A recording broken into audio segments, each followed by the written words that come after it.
जी अस्सलाम वालेकुम। कैफे आज के लेक्चर आगाज़ करते हैं। लेक्चर नंबर 8 है हमारा। आज के लेक्चर में हमने रिपोर्ट के जो स्पेशल एलिमेंट स्टडी करने हैं, एक तो की ऑर्डर मैटर के 2-3 कंसेप्ट छोटे छोटे रह गए थे, उनको डिस्कस करेंगे।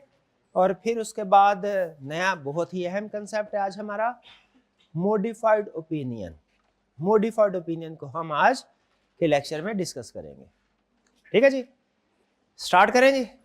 चलिए, सबसे पहले तो प्रीवियस लेक्चर में कुछ आपको समझ आया कि नहीं आया, कैसे पता चलेगा हमें?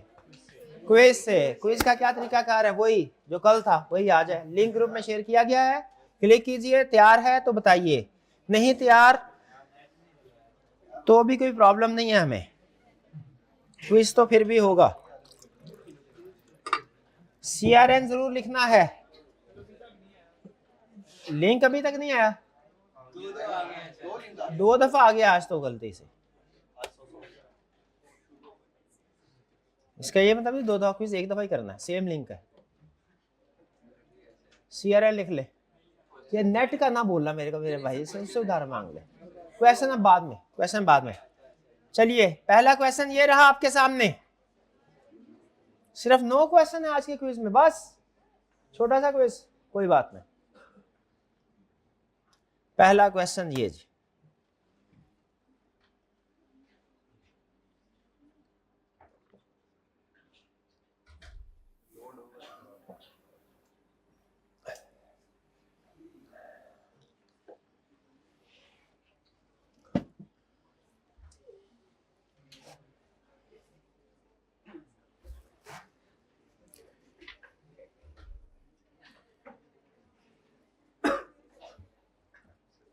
पार्टनर कुछ कह रहा है, टीम मेंबर कुछ कह रहा है।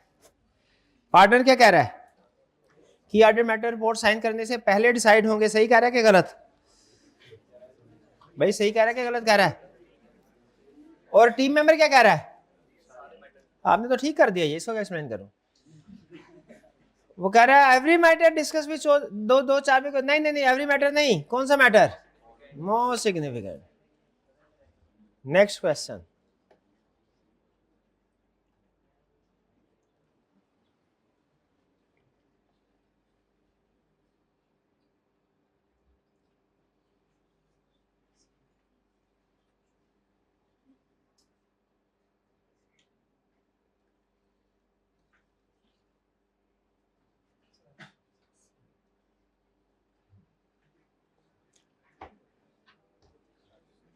अनलिस्टेड कंपनी, अनलिस्टेड में तो रिक्वायर्ड नहीं ना होता की ऑर्डर मैटर। कब रिक्वायर्ड होता है? अगर मैनेजमेंट कहे तो जी नहीं, मैनेजमेंट के फरमाइश में थोड़ी चलते हैं। जब रिक्वायर्ड बाय लॉ हो या जब पब्लिक इंटरेस्ट एंटिटी हो। पब्लिक इंटरेस्ट एंटिटी की एग्जांपल्स याद है आपको? क्या पब्लिक अगर अनलिस्टेड है लेकिन लॉ रिक्वायर करें या पब्लिक इंटरेस्ट एंटिटी हो तो की ऑर्डर मैटर आ सकता है? पब्लिक इंटरेस्ट एंटिटी की एग्जांपल्स में क्या इंश्योरेंस कंपनी शामिल थी? कितने स्टूडेंट्स ने एग्जांपल पढ़ी? इन स्टूडेंट्स ने एग्जांपल पढ़ी है, इन स्टूडेंट्स ने, ये इन्होंने। की order matter section must be included because entity is public interest. ये शुरू से नहीं शुरू करना।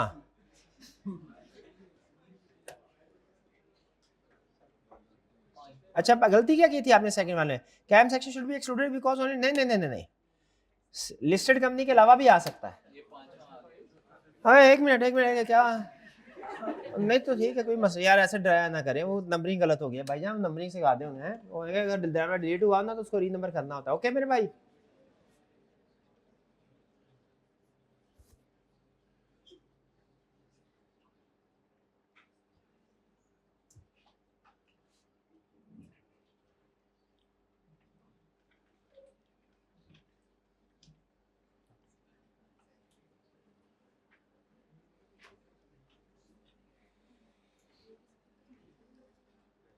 इन्वेंट्री में कोई स्पेशल इक्विपमेंट शामिल है, क्या ये की ऑर्डर मैटर हो सकता है? क्या रीजन क्या होगी फिर? कॉम्प्लेक्सिटी। शाबाश। Next question.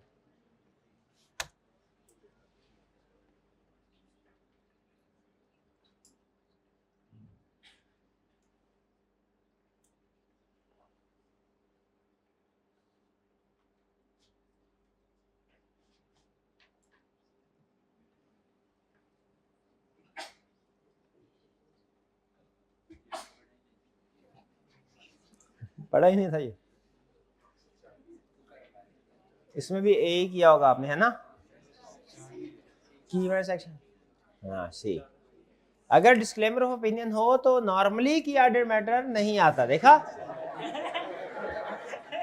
की ऑर्डर मैटर सेक्शन अगर डिस्क्लेमर ऑफ ओपिनियन इशू किया जाए नॉर्मली नहीं आता, लेकिन अगर रिक्वायर्ड बाय लॉ हो तो फिर डिस्क्लेमर के केस में भी आएगा। क्या मैंने ये बात आपको बताई नहीं हुई कि अगर लॉ रिक्वायर करता है कि की ऑर्डर मैटर आएगा तो फिर इन एनी केस आएगा, और अगर लॉ रिक्वायर करे कि कोई मैटर एज की ऑर्डर मैटर रिपोर्ट हमने नहीं करना तो फिर नहीं करना। लॉ जो कहता है वो करना पड़ता है कि नहीं करना पड़ता? बिल्कुल करना पड़ता है। लॉ मना कर दे तो मना होना पड़ता है, लॉ हुक्म दे दे तो मानना पड़ता है, वो काम करना पड़ता है। जी इसमें क्या प्रॉब्लम है? कंपनी का नाम, तो नाम में क्या मसला है? लिस्टेड कंपनी है भाईजान। पहली चीज तो ये कि नाम से कभी भी पता नहीं चलता कि लिस्टेड कंपनी है कि अनलिस्टेड, और दूसरी चीज ये कि अगर लिस्टेड कंपनी हो तो लीगल रिक्वायरमेंट उसके लिए भी वैलिड है। लिस्टेड कंपनी है इसलिए उसने की ऑर्डर मैटर का कंसर्न पूछा। तो अगर डिस्क्लेमर ऑफ ओपिनियन हो तो नॉर्मली की ऑर्डर मैटर नहीं आएगा अनलेस लॉ रिक्वायर करे तो फिर आएगा। नहीं आज आप ऊपर ऊपर से ऑडिट पढ़ के हैं, डिटेल में नहीं, एग्जांपल्स वगैरह नहीं पढ़ी आपने, एक्सेप्शन नहीं पढ़ी आपने।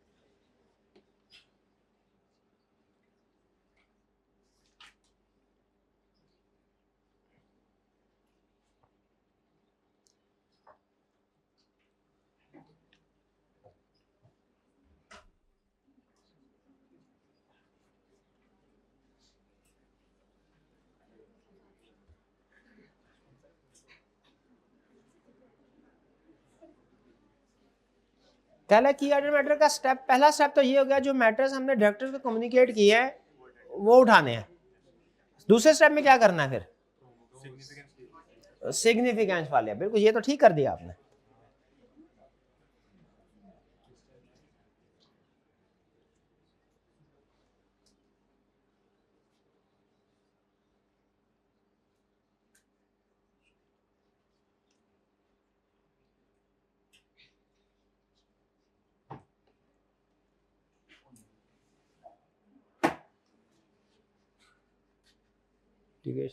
Or disclosure could cause severe harm to the company's legal defense. What should auditor do? अच्छा, disclosure से legal harm हो sir, always disclose as scam. फिर क्या करना है? Withhold communication if negative consequences outweigh public interest benefits. हाँ जी, B correct है, शाबाश, ये भी तकरीबन सबने ठीक कर दिया। नेक्स्ट,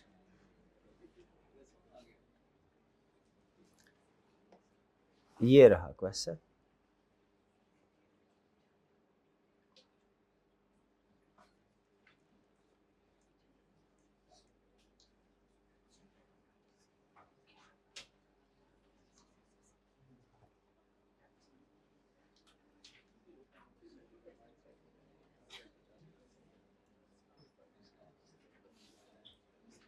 जी की ऑडिट मैटर में कह रहा है कि ओपिनियन नहीं देना। क्यों? लिख तो रहे हैं कि हमने ये भी किया ये भी किया, तो प्रोसीजर बता देंगे और ओपिनियन नहीं देंगे, ये कह रहे हैं। क्यों ओपिनियन किधर जाएगा फिर? वो तो ऊपर पहले वाले पैराग्राफ में ओवरऑल ओपिनियन दे दिया आपने, शाबाश, ये भी मेजॉरिटी ऑफ स्टूडेंट्स ने करेक्ट बताया। नेक्स्ट लास्ट क्वेश्चन हमारा ये रहा।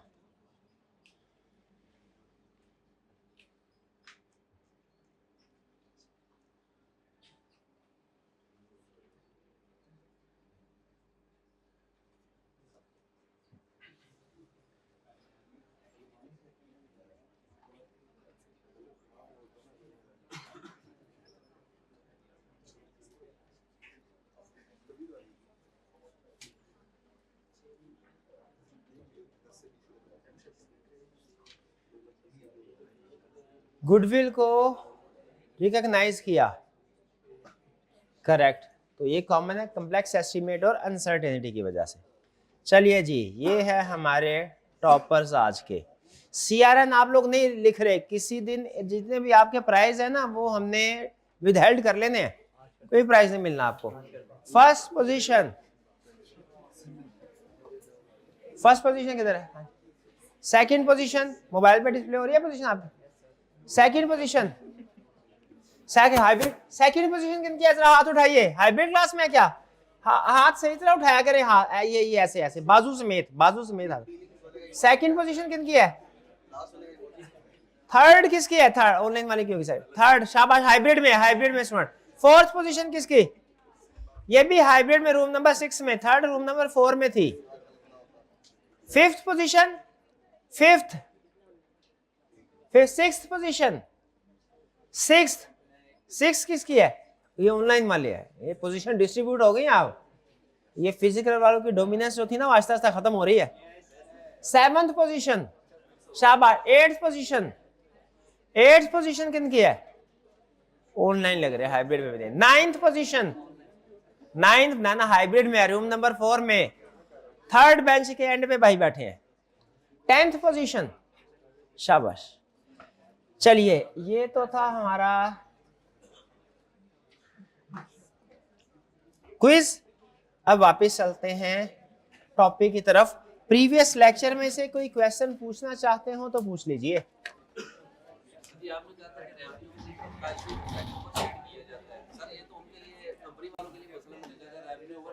डिविडेंड भी ज्यादा देना पड़ेगा, इनको टैक्स भी ज्यादा देना पड़ेगा, और भी कई मसले होंगे।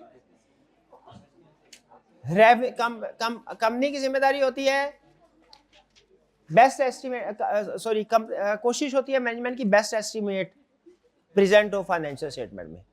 तो बेस्ट एस्टीमेट्स के लिए उनका एक नॉर्मल जो तरीका वारदात होता है वो ये होता है कि रेवेन्यू को ओवरस्टेट करते हैं। ठीक है जी, बस ये इतना काफी है, और की कोई काफी है रेवेन्यू को। कंपनी ने जब मैनेजमेंट ने फाइनेंशियल स्टेटमेंट्स में जब फ्रॉड करना हो, फाइनेंशियल स्टेटमेंट का बेस्ट व्यू प्रेजेंट करना हो, तो उसके लिए उनका एक जो सबसे अहम टेक्निक या कॉमन टेक्निक है वो ये है कि वो रेवेन्यू को ओवरस्टेट कर देते हैं। ये बात समझ आ गई? बस यही समझा रहा हूँ। कॉन्सिक्वेंसेज नहीं है इसके, कुछ नहीं है। आप कह रहे हो टैक्स ज्यादा देना पड़ेगा, भाईजान आगे एक्सप्लेनेशन में कंप्लेक्स डिटेल में चल जाएंगे। टैक्स की कैलकुलेशन में अकाउंटिंग का प्रॉफिट यूज नहीं होता, टैक्स वाले अपना अलग से प्रॉफिट कैलकुलेट करते हैं, रूल्स अलग होते हैं। इसलिए अगर अकाउंटिंग में कोई ऊंच नीच है भी, टैक्स वाले कहते हैं भाई हमारे रूल्स तो अलग लगेंगे।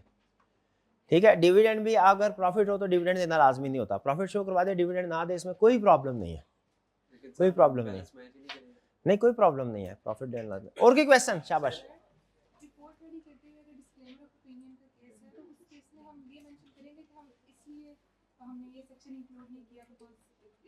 नहीं, अगर डिस्क्लेमर ऑफ ओपिनियन एक्सप्रेस कर रहे हैं ना तो आपने की ऑडिट मैटर सेक्शन पूरे का पूरा ही गायब कर देना है। ये भी नहीं लिखना कि आप क्यों नहीं इंक्लूड कर रहे हैं, ये भी नहीं लिखना, रीजनिंग भी लिखने की जरूरत नहीं है। और की क्वेश्चन जी? सर अगर प्रोसीजर सिंपल हो और इसमें कोई अनयूजुअल कॉम्प्लेक्सिटी ना हो लेकिन उधर फ्रॉड का रिस्क हो तो क्या इसको क्वेश्चन का ये है कि अगर प्रोसीजर सिंपल हो और फ्रॉड का, लेकिन फ्रॉड का रिस्क हो। अव्वल तो जब फ्रॉड का रिस्क हो तो प्रोसीजर सिंपल हो ही नहीं सकते। फ्रॉड का रिस्क हो तो प्रोसीजर सिंपल, इसका मतलब आपने सही काम ही नहीं किया। रिस्क ज्यादा है और प्रोसीजर फिर भी कम है, होते हैं। लेकिन फिर भी फर्ज करें for the sake of argument इनका सवाल ठीक मान भी लेते हैं। इनका क्वेश्चन ये है कि अगर प्रोसीजर सिंपल हो, रिस्क ऑफ फ्रॉड हो, क्या की ऑर्डर मैटर उसके ऊपर इंक्लूड कर सकते हैं?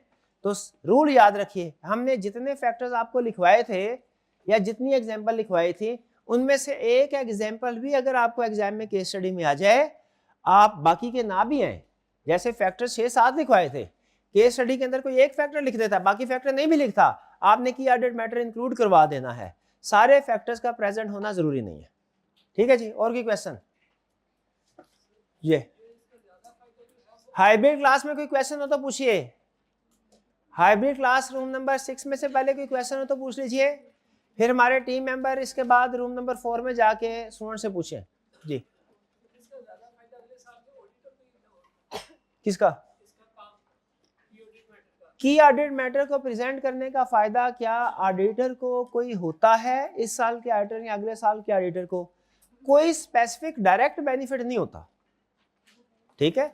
लेकिन ये है कि वो शेयर होल्डर्स को पता चल जाता है कि ऑडिटर ने क्या क्या प्रोसीजर परफॉर्म किए हैं, सिग्निफिकेंट प्रोसीजर का पता चल जाता है बस। और की क्वेश्चन जी। क्वेश्चन का ये है कि अगर दो चार्ज में गवर्नेंस फ्रॉड करते हैं फिर किसको कम्युनिकेट करें? एम्प्लॉय फ्रॉड करे, मैनेजमेंट को कम्युनिकेट करते हैं, मैनेजमेंट फ्रॉड करे, दो चाबी गवर्नेंस को कम्युनिकेट करते हैं, दो चाबी गवर्नेंस फ्रॉड करे तो फिर हम शेयर होल्डर्स को भी कम्युनिकेट कर सकते हैं और एक्सटर्नल रेगुलेटरी अथॉरिटीज को भी कम्युनिकेट कर सकते हैं, ठीक है। लेकिन याद रखें, जब कभी आउटसाइड दी ऑर्गेनाइजेशन पूरे ऑडिट में कोई भी इंफॉर्मेशन आपने कंपनी से बाहर किसी को कम्युनिकेट करनी है, पहले लॉयर की एडवाइस जरूर लेनी है।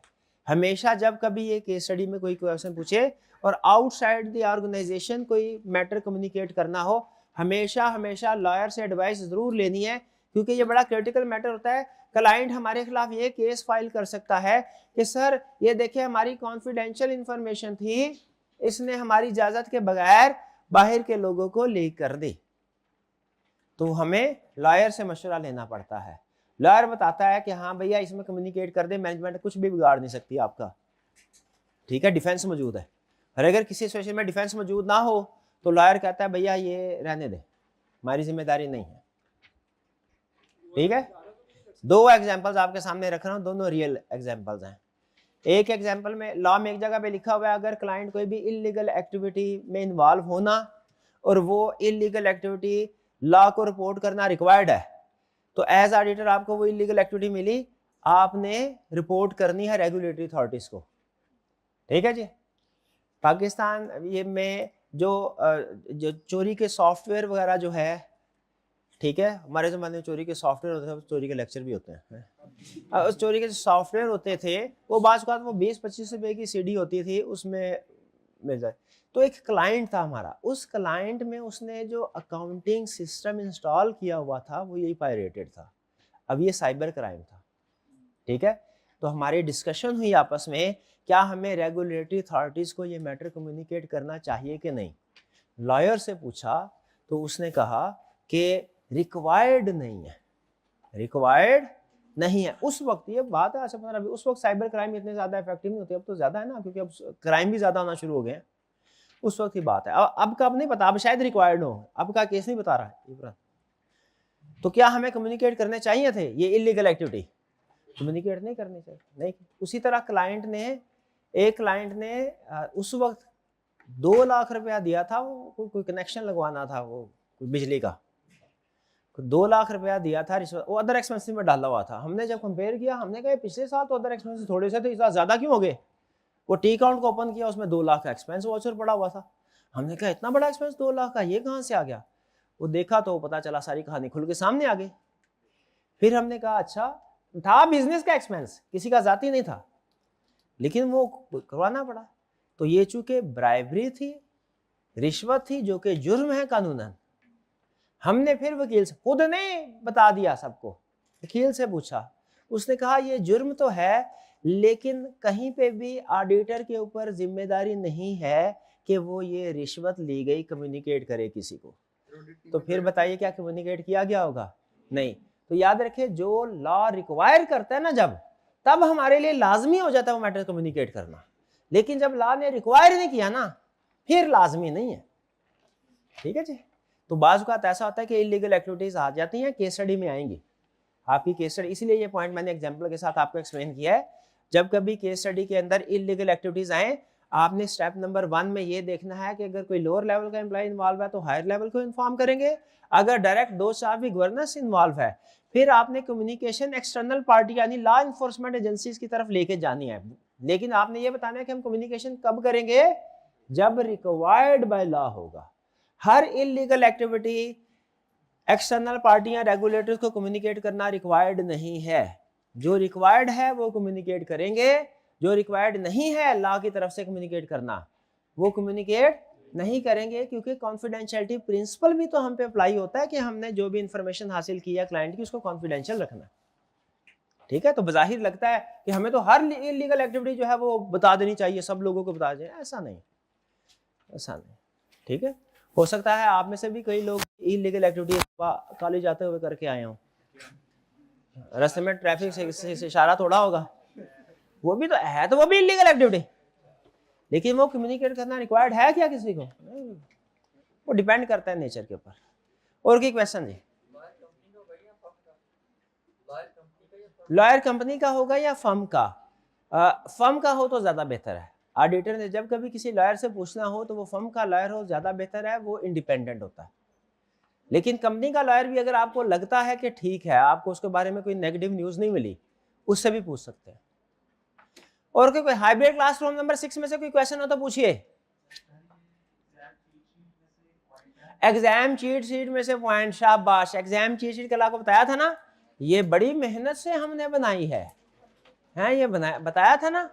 और कितने स्टूडेंट्स ने इसको पढ़ के आए, जरा हाथ उठाएं। ये स्टूडेंट, शाबाश। मुहावरा मुझे याद आ गया, पता नहीं क्यों, भैंस के आगे बीन बजाना, सुना हुआ ना, पता नहीं क्यों मुझे याद आ गया। चले खैर छोड़े। तो वो एग्जाम चीट शीट जो है ना, अभी डिस्कस करते हैं। आप लोगों ने तो पढ़ के आए नहीं और ना पढ़ के आनी है आपने, हाँ, तो अभी डिस्कस कर लेते हैं उसको। अब यही मसले होते हैं ना, जो काम आप घर में नहीं करके आते वो फिर आपको क्लास में करवाने पड़ते हैं। क्यों नहीं करके आए? खुदा का हुक्म है जी। और कोई क्वेश्चन? चलिए अब वापस चलते हैं। अब हम स्टडी कर रहे हैं की ऑर्डर मैटर में 2-3 कंसेप्ट बाकी रह गए, लेकिन कंसेप्ट अहम है। ये जरा अटेंटिव होकर सुनिएगा, कंसेप्ट अहम। पहला कंसेप्ट का रिलेशनशिप विद मॉडिफाइड ओपिनियन। ये जरा सुनिएगा, थोड़ा सा ये ट्रिकी है। देखिए, जो सिग्निफिकेंट, मोस्ट सिग्निफिकेंट मैटर्स हैं वो की ऑर्डर्ड मैटर होते हैं, एग्रीड? क्या मॉडिफाइड ओपिनियन एक्सप्रेस करना आपके ख्याल में मोस्ट सिग्निफिकेंट मैटर है कि नहीं? है कि नहीं बताएं? है, ओके। जाहिर है जिसने रिपोर्ट को मॉडिफाई, हमारी सबसे अहम चीज में सबसे अहम एलिमेंट को मॉडिफाई कर दिया, जिस चीज ने, वो मोस्ट सिग्निफिकेंट ही होगी, है। तो अगर मोस्ट सिग्निफिकेंट है तो बाय डेफिनेशन वो की ऑर्डर्ड मैटर भी है। तो क्या हमें उस चीज को जिसकी वजह से मॉडिफाइड ओपिनियन दिया जा रहा है उसको रिपोर्ट में दोनों जगह पे इंक्लूड करना चाहिए? एक तो मॉडिफाइड ओपिनियन में, क्योंकि मॉडिफाइड ओपिनियन दिया जा रहा है, और एक की ऑर्डर्ड मैटर में भी, क्योंकि बाय डेफिनेशन मॉडिफाइड ओपिनियन की ऑर्डर्ड मैटर भी है। मुझे बताइए, क्या दोनों जगह पे रिपीट करना चाहिए, डुप्लीकेट करना चाहिए, कि किसी एक जगह पे इंक्लूड करना चाहिए? मॉडिफाइड ओपिनियन में इंक्लूड करना चाहिए। लेकिन चूंकि बाय डेफिनेशन मॉडिफाइड ओपिनियन की ऑर्डर्ड मैटर भी है, मोस्ट सिग्निफिकेंट जो हुआ, इसीलिए प्रेजेंट मॉडिफाइड ओपिनियन में करेंगे। लेकिन गौर से सुने, लेकिन की ऑर्डर्ड मैटर सेक्शन में हम मॉडिफाइड ओपिनियन का रेफरेंस दे देंगे कि वो भी की ऑर्डर्ड मैटर है, लेकिन उसके अलावा मजीद की ऑर्डर्ड मैटर ये हैं। रेफर करेंगे, डिस्क्राइब नहीं करेंगे की ऑर्डर्ड मैटर में।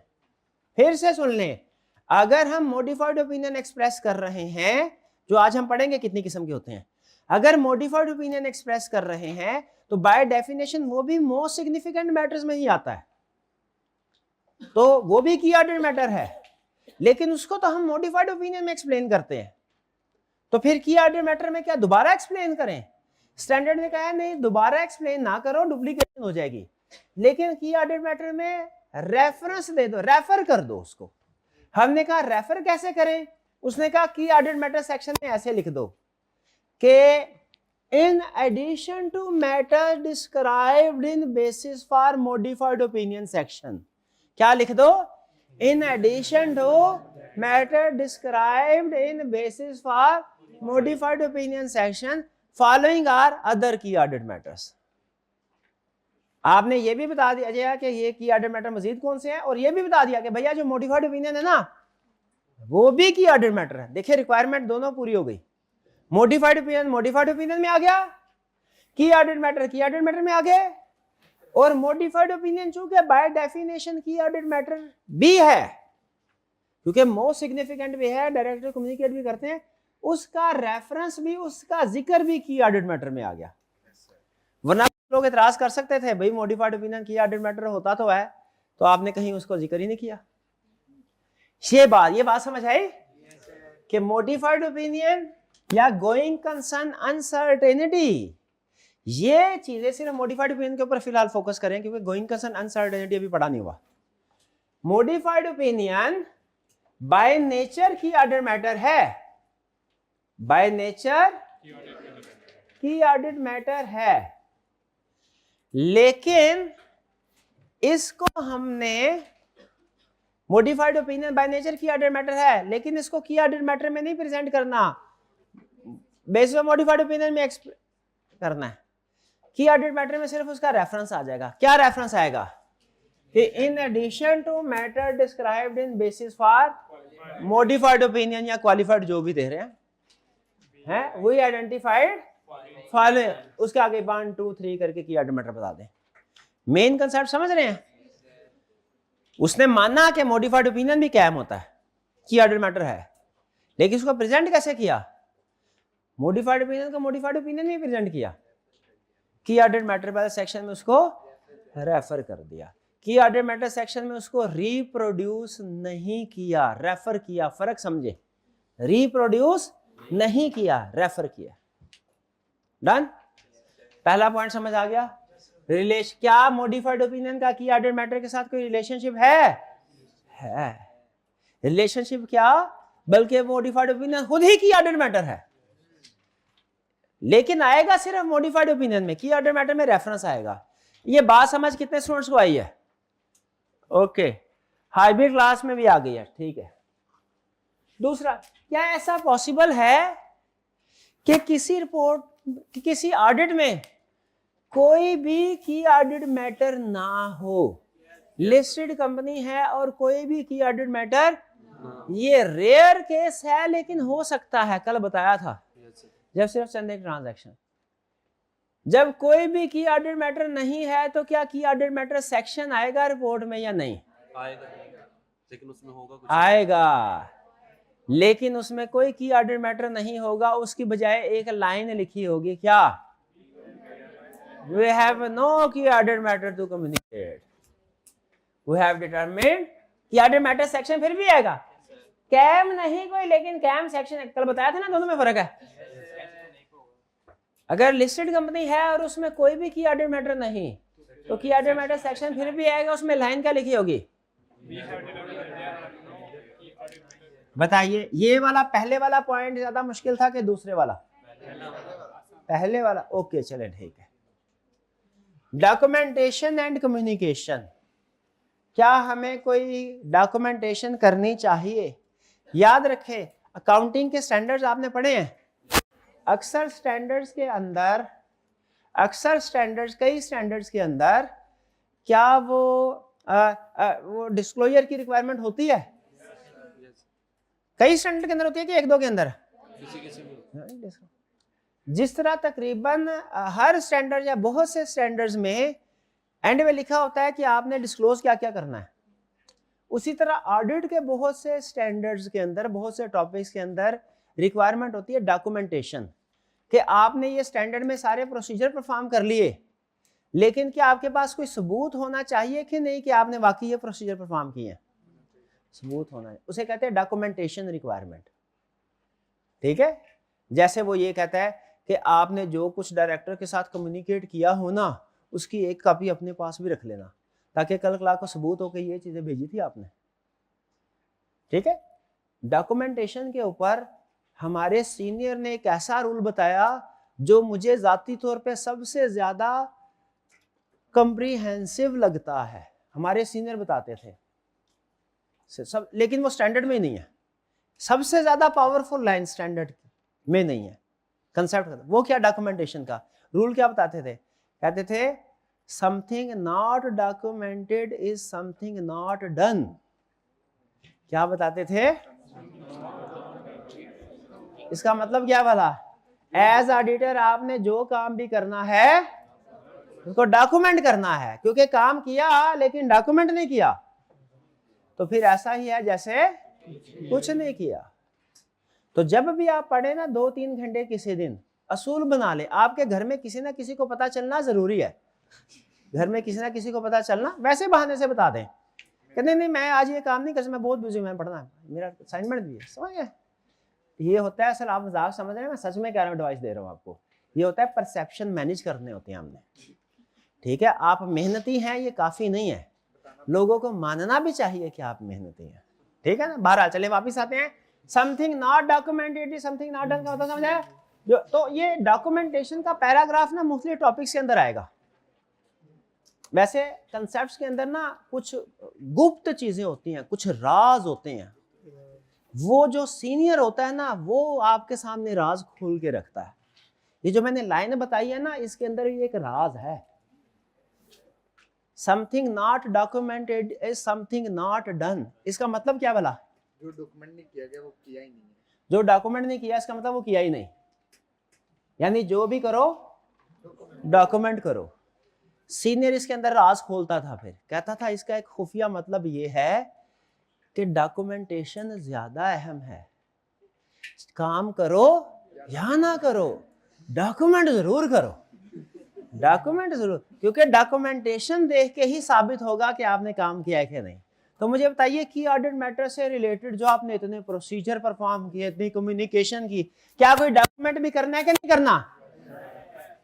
क्या क्या डॉक्यूमेंट करना है वो ये सुन लें। कह रहा है सबसे पहले आपके जितने भी मैटर सिग्निफिकेंट थे उनको डॉक्यूमेंट करो। कर लिया? फिर उन सिग्निफिकेंट में से कौन कौन से चुन के आपने की ऑडिट मैटर बनाए, उन्हीं में से बनेंगे ना, वो डॉक्यूमेंट करो, ठीक है। और अगर इनमें से कौन से वाले की ऑडिट मैटर थे, कौन से, पहले सारी लिस्ट सिग्निफिकेंट मैटर की, फिर इनमें से कौन सा की ऑडिट मैटर है, कौन सा नहीं बना, वो बताओ। और अगर फिर कोई की ऑडिट मैटर था लेकिन इंक्लूड नहीं किया, वो एक्सेप्शन, तो वजह बताओ कि क्या उसका बेनिफिट वाला मसला था या लीगल रिक्वायरमेंट का मसला था जिसकी वजह से कम्युनिकेट नहीं किया। ये है कम्युनिकेशन। तो की ऑडिट मैटर के हवाले से कौन से मैटर्स कम्युनिकेट करने हैं? नंबर 1 सारे सिग्निफिकेंट मैटर्स, नंबर 2 डिसीजन के उन सिग्निफिकेंट में से कौन सा की ऑडिट मैटर है, कौन सा नहीं है, और नंबर 3 अगर कोई की ऑडिट मैटर है लेकिन उसे रिपोर्ट नहीं किया एक्सेप्शन की वजह से। याद है ना 2 एक्सेप्शन, कब किसी की ऑडिट मैटर को रिपोर्ट नहीं करते? जब लॉ मना कर दे, हाँ, और वो इंटरेस्ट बेनिफिट वो वही कह रहा है। दोषावी गवर्नेंस के साथ क्या कोई कम्युनिकेशन भी करनी चाहिए? ये डॉक्यूमेंटेशन का मतलब अलग है, कम्युनिकेशन विद दोषावी गवर्नेंस, कम्युनिकेशन विद दोषावी गवर्नेंस का मतलब अलग है। कम्युनिकेशन का मतलब क्या है? वो चीजें जो हमने दोषावी गवर्नेंस को लिख के पहुंचानी है। डॉक्यूमेंटेशन का मतलब क्या है? वो चीजें जो लिख के हमने अपने पास रखनी है। कम्युनिकेशन का मतलब कुछ और है, डॉक्यूमेंटेशन का मतलब कुछ और है। तो क्या हमने कोई दोषावी गवर्नेंस को कम्युनिकेशन करनी है? बिल्कुल करनी है। अगर कोई मैटर की ऑडिट मैटर है, सिग्निफिकेंट है, कम्युनिकेट करने हैं। 20 मैटर सिग्निफिकेंट है, कम्युनिकेट कर दिए दोषावी गवर्नेंस को, ऐसा ही है ना? उनमें से कौन से की ऑडिट मैटर है ये अलग से डायरेक्टर को बताने चाहिए कि बस 20 में से ही 3 है तो बताने की जरूरत नहीं है, अलग से बताने चाहिए? यही वो कह रहा है कि डायरेक्टर्स को बताओ कौन से वाले मैटर्स की ऑडिट मैटर है, ये कम्युनिकेट करो। और अगर कोई भी की ऑडिट मैटर नहीं है तो फिर डायरेक्टर्स को ये बता दो क्या कोई भी की ऑडिट मैटर नहीं है, क्योंकि डायरेक्टर इंतजार कर रहे होंगे, डायरेक्टर कह रहे होंगे सिग्निफिकेंट मैटर्स तो तुमने बता दिए, अब तुम की ऑडिट मैटर भी बताने वाले हो, हमें पता है ऑडिटर, हमें पता है, तुम्हें बता, हम इंतजार कर रहे हैं। तो अगर हमने उनमें से कोई की ऑडिट मैटर बताने हैं तो वो बता देंगे, और अगर कोई की ऑडिट मैटर नहीं है फिर भी बता देंगे क्या? हाँ बता, हाँ या ना बताना लाजमी। शाबाश शाबाश, ये कंसेप्ट। की ऑडिट मैटर है तो भी बताना है, नहीं है चलिए और कोई क्वेश्चन? बस ये थे, ये सारे कंप्लीट हो गए। अब चलते हैं मॉडिफाइड ओपिनियन की तरफ। अच्छा पहले मुझे बताएं मॉडिफाइड ओपिनियन का कंसेप्ट डिस्कस कर रहे हैं या पहले आपको चीट शीट पढ़ा दूं? चीट शीट की तरफ आ जाए, चलें आ जाए। वैसे कोशिश करें आप खुद ही पढ़ लिया करें।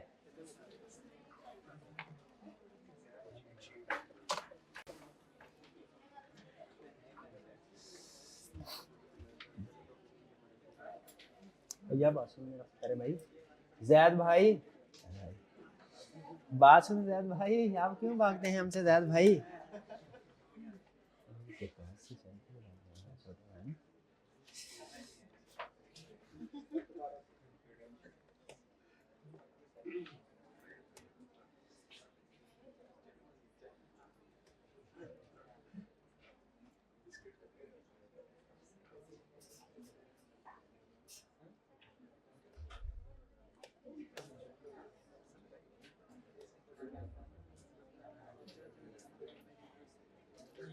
चलिए जी स्टडी करते हैं सबसे पहले। अच्छा इसमें चूंकि ये आप थोड़ा सा जरा आगे आगे हो जाते हैं, मैं खड़े खड़े थक गया हूँ, थोड़ी देर मैं बैठ सकूँ। इधर बैठ के ना फिर मुश्किल हो जाए, इधर ऐसे करके ना फिर ऐसे, ये मेरे लिए ज्यादा मुश्किल है। ठीक है ये है, ये ठीक है, ये इजी है जी। एग्जाम शीट से अच्छा यहाँ पे चूंकि सिर्फ आपको हाईलाइट बताए गए हैं, पूरा कंटेक्स्ट आपके सामने नहीं है, लेकिन मुझे पता है कि मैंने किस केस स्टडी से ये लाइन उठाई है और इसके आगे क्या था, इसके पीछे क्या था, तो मैं आपको थोड़ा सा इसके साथ हो सकता है कुछ एक्सप्लेनेशन भी दे दूं इसके। पहला सवाल कह रहा है impairment recorded slightly below auditor estimate immaterial difference. Auditor सुन लें, मैनेजमेंट ने इम्पेयरमेंट रिकॉर्ड की 450 मिलियन की, ऑडिटर ने कैलकुलेशन की, मिस स्टेटमेंट निकली 455 की, मटीरियलिटी लेवल है 20 मिलियन। मैनेजमेंट ने इम्पेयरमेंट लॉस कैलकुलेट किया कितना 450, ऑडिटर ने कैलकुलेट किया कितना बना, मिस स्टेटमेंट कितने की हुई और मटीरियलिटी लेवल कितना है 20 20। क्या मिस स्टेटमेंट मटीरियल के इमटेरियल? इमटेरियल। इमटेरियल का मतलब क्या ओपिनियन अनमोडिफाइड होना चाहिए कि मॉडिफाइड? शाबाश, ओपिनियन तो अनमोडिफाइड हो गया। क्या की ऑडिट मैटर में इसे लिखना चाहिए कि नहीं? अब आप सोचें, अब देखिए ये इम्पेयरमेंट डिफरेंस इमटेरियल है, इम्पेयरमेंट इमटेरियल नहीं है। इम्पेयरमेंट तो 450 मिलियन की है, 55 की, डिफरेंस इमटेरियल है। इम्पेयरमेंट की ट्रांजैक्शन अपने आप में इमटेरियल नहीं है। तो बताइए, अब सोचे क्या की ऑडिट मैटर के एग्जाम्पल में ये था? क्या इम्पेयरमेंट को की ऑडिट मैटर में इंक्लूड करना चाहिए? बिल्कुल चाहिए। ये इसका आंसर। पहली चीज शीट क्लियर हुई जी। दूसरी की तरफ चलते हैं। What happens to key audit matter section if auditor gives adverse opinion? इसमें सोल सुन लें। नंबर 1, अगर एडवर्स ओपिनियन दिया जाए की ऑडिट मैटर तो फिर भी आएगा, की ऑडिट मैटर तो आएगा। पहला सोल वो डिस्क्लेमर है जिसमें नहीं आता। ये समझते हैं डिस्क्लेमर की तरफ कुछ स्टूडेंट्स चले गए थे, उधर जाके ना एडवर्स ओपिनियन अलग टाइप है, डिस्क्लेमर ओपिनियन अलग टाइप है। एडवर्स है, डिस्क्लेमर है। बोल जरा, एडवर्स है, डिस्क्लेमर है, दोनों अलग अलग है। तो की ऑडिट मैटर कब स्किप करना है, ओमिट कब करना है?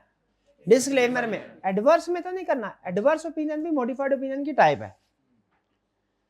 तो पहला पॉइंट की ऑडिट मैटर सेक्शन आएगा। दूसरा सेक्शन की ऑडिट मैटर में वो सेक्शन नहीं लिखना, वो मैटर नहीं लिखना जिसकी वजह से एडवर्स ओपिनियन दिया जा रहा है, यानी उस मैटर को रिप्रोड्यूस नहीं करना। की ऑडिट मैटर सेक्शन आएगा, लेकिन उसमें एडवर्स ओपिनियन वाला मसला रिप्रोड्यूस नहीं किया जाएगा। तीसरा पॉइंट, लेकिन उस एडवर्स ओपिनियन वाले मैटर को रेफर किया जाएगा की ऑडिट मैटर में। ये 3 पॉइंट है, ठीक है। और फिर चौथा पॉइंट भी लिख दे। हाँ, एक चीज जनरल भी है जिसका हमने एहतियात करनी है, क्या कि सेपरेट ओपिनियन नहीं देना। ये 3-4 पॉइंट है जो आपने एडवर्स ओपिनियन लिखते हुए जहन में रखने हैं, एडवर्स ओपिनियन लिखते हुए जहन में रखने हैं, ठीक है जी। भाई बात सही है ना, समझ आ गई? एडवर्स ओपिनियन की ऑर्डर मैटर सेक्शन आएगा, लेकिन उसमें वो वाला मैटर नहीं आएगा जिसकी वजह से एडवर्स ओपिनियन दिया गया है, लेकिन उस मैटर का रेफरेंस आएगा और सेपरेट ओपिनियन। सेकंड भी क्लियर। थर्ड में एक कोई काम आपने किया है, कोई काम नहीं किया, जितना किया वो मैं आपको बता रहा हूं। फर्स्ट ईयर ऑफ ऑडिट है, प्रीडिसेसर ऑडिटर कहते हैं पिछले साल वाले ऑडिटर को, पिछले साल का ऑडिटर कोई और ऐसा कर, प्रीडिसेसर ऑडिटर ने लास्ट ईयर ऑडिट किया, this year IFRS 16 adopted with big adjustment, with a significant adjustment. अब ये new counting standard, new policies, और बिग का मतलब है भी सिग्निफिकेंट। इंपैक्ट ऑन ऑडिट क्या होगा? की ऑडिट मैटर में आएगा। क्या की ऑडिट मैटर में वो कौन सी वाली लाइन है जिसकी वजह से मैं पता चल रहा है कि आएगा? कम्प्लेक्स, IFRS 16 कम्प्लेक्स है। हाँ, चेंज इन काउंटिंग पॉलिसी भी था। क्या IFRS 16 में कुछ काउंटिंग पॉलिसीज डिस्कस हुई हैं? बिल्कुल हुई हैं। चेंज है या न्यू काउंटिंग पॉलिसी है, वो एक ही बात समझे इसको, है तो काउंटिंग पॉलिसी, और काउंटिंग पॉलिसी अच्छा खासा टाइम लगता है डील करने में। जो बड़ी बड़ी काउंटिंग पॉलिसीज होती हैं, हर एक नहीं, बड़ी बड़ी क्या ये जो पिछले साल वाला जिक्र उसने किया है, इसे की ऑडिट मैटर में डिस्कस करना है कि नहीं? की ऑडिट मैटर में नहीं होगा, किसी और में हो तो हो। की ऑडिट, क्योंकि की ऑडिट मैटर में उसने क्लियरली लिखा हुआ है current period. Done. Next, fourth, company changes revenue recognition policy, disclosure adequate है, इंपैक्ट सिग्निफिकेंट है। क्या मैटर, क्या की ऑडिट मैटर में किसी जगह लिखा होगा चेंज इन काउंटिंग पॉलिसीज की ऑडिट मैटर? ओके। अच्छा, एक सवाल पूछ रहा हूं, अगर आपने इसका जवाब दे दिया, यकीन कीजिए अभी तक जितना ऑडिट आपने मेरे से पढ़ा उसका हक अदा कर दिया। यहां पे अगर ये लिखा होता company changes revenue recognition policy, disclosure is not adequate, impact significant report, यानी सारा कुछ सेम, सिर्फ एक चेंज किया, डिस्क्लोजर नॉट एडिक्वेट, क्या फिर की ऑडिट मैटर आता है? फिर इसको की ऑडिट मैटर में लिखते? हक अदा नहीं हुआ, क्योंकि अगर डिस्क्लोजर एडिक्वेट नहीं है, इसका मतलब है फाइनेंशियल स्टेटमेंट सही नहीं है, इसका मतलब वो मिस स्टेटमेंट है। अगर वो मिस स्टेटमेंट है तो मॉडिफाइड ओपिनियन आता, की ऑडिट मैटर में वो चीज नहीं आती। रेफरेंस आ जाता वो, लेकिन वो मैटर था, आपने तो उस मैटर को की ऑडिट मैटर में डाल दिया है। अच्छा, रेफरेंस कह रहे थे, ओके ओके ओके ओके, अगली दफा भाई बात पूरी कर देना।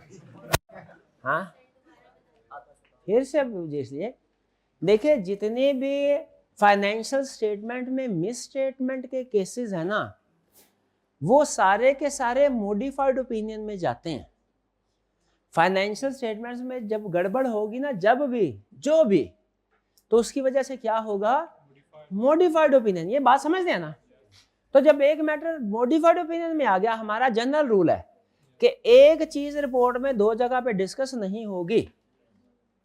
एक चीज, ये बंदा इस वक्त कॉलेज में बैठा है, इम्पॉसिबल है कि ये घर में भी बैठा हो। भाई ऐसा ही है। हाँ, ये पॉसिबल है कि घर में इसका जिक्र हो रहा हो, जिक्र हो, शुक्र है वो क्या हुआ, जिक्र हो सकता हो रहा हो, लेकिन ये बंदा दो जगह पे मौजूद नहीं होगा। उसी तरह कोई भी मैटर याद रखे, रिपोर्ट में एक पैराग्राफ में आ रहा होगा, वो दो पैराग्राफ में नहीं, हाँ किसी दूसरे पैराग्राफ में उसका जिक्र हो सकता है। तो इसीलिए अगर सोचें, फाइनेंशियल डिस्क्लोजर फाइनेंशियल स्टेटमेंट का हिस्सा है। अगर डिस्क्लोजर सही नहीं, मतलब फाइनेंशियल स्टेटमेंट सही नहीं, तो मुझे बताइए जब फाइनेंशियल स्टेटमेंट सही नहीं, ये मॉडिफाइड ओपिनियन में जानी चाहिए बात कि की ऑडिट मैटर में? मॉडिफाइड ओपिनियन में जानी चाहिए, की ऑडिट मैटर में तो नहीं। हाँ, लेकिन चूंकि बाय डेफिनेशन सारे मॉडिफाइड ओपिनियन की ऑर्डर मैटर हैं, तो उनका रेफरेंस आएगा सिर्फ, वो रिप्रोड्यूस नहीं होगा। ये बात समझे आप? नहीं समझे?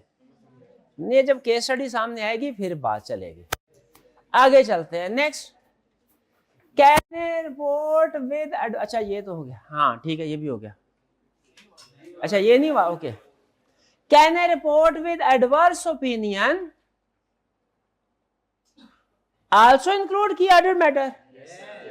तो तुमने पढ़ा था नहीं कि इंक्लूड करते, वो डिस्क्लेमर में पढ़ा था। अच्छा याद आया, यानी वो डिस्क्लेमर और एडवर्स में मिक्सिंग करवा रहा है। वो समझ रहा है शायद हमें पता नहीं कि वो डिस्क्लेमर है जिसमें नहीं आता।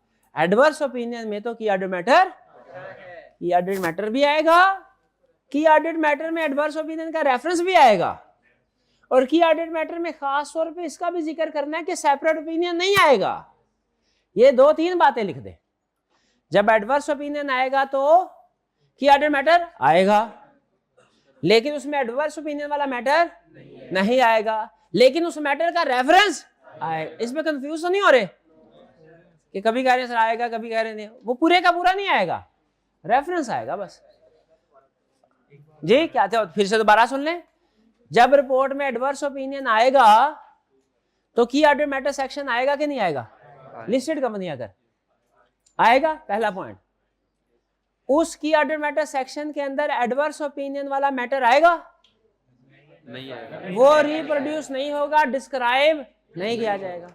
दूसरा पॉइंट। तीसरा पॉइंट, लेकिन चूंकि एडवर्स ओपिनियन बाय डेफिनेशन की ऑर्डर मैटर, उसका रेफरेंस आएगा। देखिए वो मैटर डिस्क्राइब नहीं होगा, वो मैटर रिप्रोड्यूस नहीं होगा, लेकिन उसका सिर्फ और सिर्फ रेफरेंस आएगा, रेफरेंस आएगा। फर्क है, ठीक है। कभी सहाफी होते आपको ये बात आसानी से समझ आ जाती कि पहले सफे के ऊपर खबर का सिर्फ रेफरेंस आता है, बाकी पूरी खबर सफा नंबर इतने, कॉलम नंबर इतने पे होती है कि वो खबर दोनों जगह पे रिप्रोड्यूस करते हैं। नहीं समझ रहे हैं रेफरेंस का मतलब क्या है? चलिए आगे चलते हैं। Should matter causing A qualified opinion B included इन की ऑर्डर मैटर? देखिए बार बार घुमा के वो वही पॉइंट पूछ रहा है। हाँ, जिस मैटर के ऊपर क्वालिफाइड ओपिनियन दिया जा रहा है, पहले तरतीब से लिखे, वो मैटर हालांकि बाय डेफिनेशन की ऑर्डर मैटर है, लेकिन उसे की ऑर्डर मैटर में इंक्लूड नहीं किया जाए, बल्कि क्या किया जाएगा? उसका रेफरेंस दिया जाएगा। शाबाश, अब सही समझ में आई बात। आगे चलते हैं। Should prior year key audit matters be reported if opinion covers both year? नहीं, क्यों भला? ये चीज are key audit matter chosen from management communication are prior period issues? हाँ, 2 शाब्दिक वर्णन कम्युनिकेशन है ना। अब जिस स्टूडेंट को तो पता ना मैनेजमेंट और 2 शाब्दिक वर्णन क्या फर्क है, उसने इसमें मसला पकड़ लिया कि भाई ये तो वो बता मैनेजमेंट की कम्युनिकेशन की बात कर रहा है कि ऑर्डर मैटर तो 2 शाब्दिक वर्णन की होती, जिसको दोनों में फर्क ही नहीं पता कि मैनेजमेंट और 2 शाब्दिक वर्णन में क्या फर्क है, वो नहीं पता है ना आपको फर्क।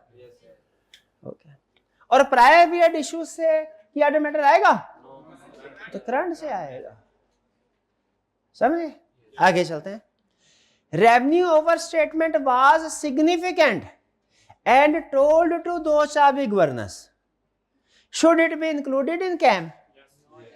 रेवेन्यू है, सिग्निफिकेंट भी है, ठीक है। रेवेन्यू ओवर स्टेटमेंट रिस्क कह रहा है, रेवेन्यू ओवर स्टेटमेंट नहीं कह रहा, रिस्क, रिस्क समझे? रिस्क हाई है, क्या तो रहा है आगे, risk was significant. Risk was significant का मतलब क्या है? रिस्क वाज हाई, सिग्निफिकेंट मतलब हाई।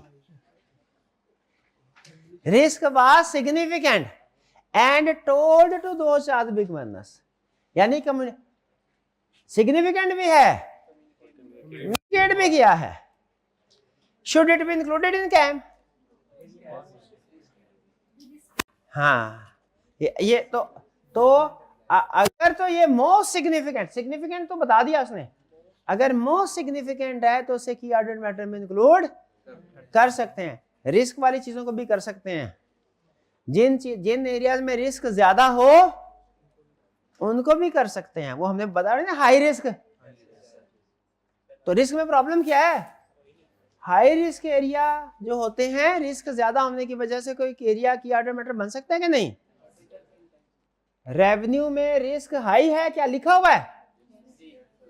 सिग्निफिकेंट है। डायरेक्टर्स को कम्युनिकेट किया, ये भी लिखा हुआ है। तो ये की ऑर्डर मैटर हो सकता है अगर मोस्ट सिग्निफिकेंट है और कंपनी भी लिस्टेड है। मजीद पॉइंट लिखना चाहे तो इफ करके लिख दे। लेकिन वैसे जब केस स्टडी आएगी ना तो उसमें आपको उसने बताया होता है कि लिस्टेड है कि अनलिस्टेड है। नेक्स्ट, इधर कोई रख के गया नेक्स्ट नो की order matter arrows during audit, should auditor still include ए की ऑर्डर मैटर सेक्शन? क्यों? कोई की ऑर्डर मैटर है ही नहीं। हाँ, वो अभी पड़ा है सेक्शन, तो फिर भी आएगा। उसके नीचे क्या लिखा आएगा?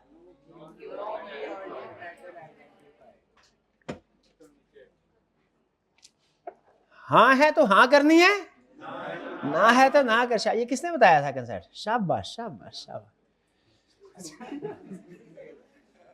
Audit has qualified opinion, should details of qualification also appear in KAM? नहीं, डिटेल तो की जो बेसिस फॉर क्वालिफाइड ओपिनियन में जाएंगी। रेफरेंस, शाबाश। कौन बोला रेफरेंस? शाबाश शाबाश, रेफरेंस आएगा इधर। शाबाश। ये सारी कॉम्प्लेक्स एडजस्टमेंट थी जो आई कैप ने पास्ट पेपर में पूछी हुई है। पास्ट पेपर के क्वेश्चन के जितने भी जिन हैं उन सब की जान इस तोतों में बंद है। ये तोते आपके कब्जे में आ गए, अब जैसे जिन आएगा आपने सिर्फ तोता मरोड़ है। आपने देखा बस इतना काम रहेगा। जिन मारना अब कोई मुश्किल काम नहीं। गलत तोता ना ना ना, ऐसे ना ऐसे ना करे। हाँ, वो जिन बेचारा हमारे सामने आया भी नहीं, घर में सो रहा है, उसकी आपने गर्दन में मरोड़ दी, ऐसे ना करे। चले लगे हाथों जो हमारा प्रीवियस वाला था कि इसको भी डिस्कस करने अभी टाइम खुला है, बहुत टाइम है, बहुत टाइम है। स्टार्ट करें? कह रहे भूल गया मैं। कह रहा है ड्राफ्ट ऑडिट रिपोर्ट दी थी एक बंदे ने हमें, उसके अंदर हमें कुछ गलतियां मिली, आपने दुरुस्तगी करनी है, गलतियां दुरुस्त फरमाएं। पहली गलती, errors in draft audit report, address to directors. सही है क्या गलत है? किसको एड्रेस होनी चाहिए? शाबाश। Missing cash flow in opinion, पांचों चीजें होनी चाहिए थी, income statement, balance sheet, cash flow statement, notes to the accounts. Cash flow missing था, क्या करें? कर दें, इंक्लूड कर दें। यानी complete set of financial statement mention होना चाहिए ना ओपिनियन सेक्शन में। उसने कंप्लीट नहीं, 4 चीजें मेंशन की थी, तो 5वीं भी तो होनी चाहिए। नो पार्टनर नेम था ही नहीं। नहीं, पार्टनर नेम नहीं है तो ये चलेगा? अच्छा, नो कैम ही नहीं था उसमें, कैम सेक्शन होना चाहिए। अच्छा, अगर वो कहे सर कोई की ऑर्डर मैटर है नहीं इसलिए नहीं डाला, ओके भाई, की ऑर्डर मैटर नहीं है तो फिर भी ना तो करो। नो पार्टनर का नेम भी नहीं था। सिक्योरिटी थ्रेट हो तो फिर इजाजत है, ना लिखे, वरना पार्टनर का नाम लिस्टेड कंपनी के केस में रिक्वायर्ड है। लिस्टेड कंपनी के केस में पुअर वर्डिंग कुछ पुअर नहीं थी, स्टैंडर्ड वर्डिंग होनी चाहिए ना, ऐसे तो ना करें स्टैंडर्ड। मिसिंग बुक्स कंफर्मेशन, वो जो बुक्स ऑफ अकाउंट ना, proper books of accounts have been kept, legal requirement पूरी नहीं हुई, वो उधर भी मिसिंग था। ठीक है, हाउ टू, चले कर लिया। ये वाला हमने क्लास में डिस्कस कर लिया, रिप्रेजेंटेशन लेटर वाला। What key differences exist between auditor's report of listed versus unlisted company? Listed और अनलिस्टेड की रिपोर्ट में फर्क क्या है? की ऑडिट मैटर का फर्क है, पार्टनर के नेम का फर्क है, बस इतना काफी है। एक इंडिपेंडेंस की स्टेटमेंट होती है कि हम इंडिपेंडेंट है, हमने डायरेक्टर्स को रिपोर्ट के जरिए से ये बताना होता है हम इंडिपेंडेंट, वो भी सिर्फ लिस्टेड कंपनी में स्टेटमेंट लिखते हैं इंडिपेंडेंस की, वो थोड़ा सा मुश्किल है इंडिपेंडेंस, लेकिन बाकी मेरे ख्याल दोनों आपने पिक कर लिए होंगे, काफी है। ड्राफ्ट ऑडिट रिपोर्ट सेज, इसमें भी जिस तरह ऊपर वाले में उसने रिपोर्ट का फॉर्मेट दे के हमसे कहा था गलतियां निकालो, इसमें भी एक रिपोर्ट का ड्राफ्ट दे दिया। Says auditor prepare financial statements. FS मैं अमूमी तौर पे एब्रीविएशन को पसंद नहीं करता, यूज भी नहीं करता, लेकिन कभी कभी ये चूंकि इसके मकसद ही ऐसा था कि शॉर्ट करना था, इसलिए एफ ओवर एस को यूज किया, FS financial statements. Auditor prepare क्या सही है? Gets maximum assurance, uses last year working paper to decide procedure. Current year के रिस्क असेसमेंट होने चाहिए, प्रोसीजर किस बेस पे होने चाहिए? इसका given opinion on controls, controls पे ओपिनियन देता ही नहीं। अच्छा मुझे बताइए, आपको इसमें भी रिपोर्ट दे के उसने कहा था गलतियां ढूंढो, ऊपर वाला, नीचे वाले में भी रिपोर्ट दे के उसने कहा गलतियां ढूंढो, दोनों में से कौन से वाला आपको ज्यादा बेहतर लगा? पहले वाला, शाबाश। Auditor claims maximum assurance and free from all misstatement, correct है क्या?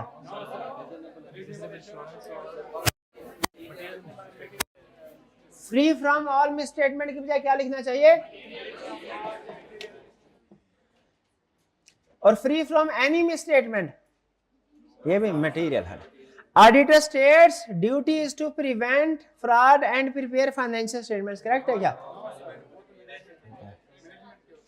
Procedure chosen based on staff availability, auditor ने जो प्रोसीजर सेलेक्ट किया वो स्टाफ अवेलेबिलिटी पे बेस कर रहे थे, सही फैसला किया? रिस्क असेसमेंट, और रिस्क असेसमेंट भी कौन सी? इस साल की, हर साल की रिस्क असेसमेंट अलग अलग होती है। ऑडिटर ओपिनियंस ऑन कंट्रोल, नहीं। Can audit report be signed before written representation is received, नहीं, रिटन रिप्रेजेंटेशन एविडेंस है, उसके बगैर तो नहीं है, उसके है नहीं तो रिपोर्ट ऐसे नहीं करना जी। अब स्टार्ट करें, लास्ट वाला एक्सप्लेन करेंगे with the help of case study example. कब भला? जब वो केस स्टडी अब हम क्लास में प्रैक्टिस करना शुरू करेंगे।